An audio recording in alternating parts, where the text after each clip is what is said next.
मला सरकारला एकच विनंती आहे की तुम्ही आरक्षण द्या, बंजारा समाज असो किंवा कुठलीही कास्ट असू द्या, पण आमच्या ताटातलं किंवा आमचं आरक्षण आहे ते कोणालाही घेता कामा नाही आणि आमच्या कुठल्याही आरक्षणाला धक्का लागता कामा नाही।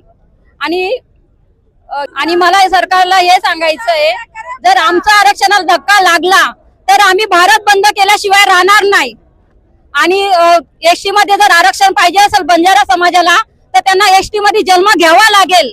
आणि जर आदिवासी एसटीला आरक्षण जर लागलं, धक्का लागला तर आम्ही पुन्हा भारत बंद करू आणि आमच्या आदिवासी समाजातनं पाणी, भाजीपाला सगळ्या गाड्या ज्या येतात ते आम्ही मुंबईमध्ये पाठवणार नाही आणि पुन्हा भारतामध्ये बंद करू। कारण की आमच्या आदिवासी समाजातून सगळ्या गोष्टी लोकांपर्यंत पोहोचतायत, पुरवल्या जातात, ते आम्ही बंद केल्याशिवाय राहणार नाही आणि भारत हे नेपाळ झाल्याशिवाय राहणार नाही। हे सगळ्या सरकारला माझं विनंती आहे।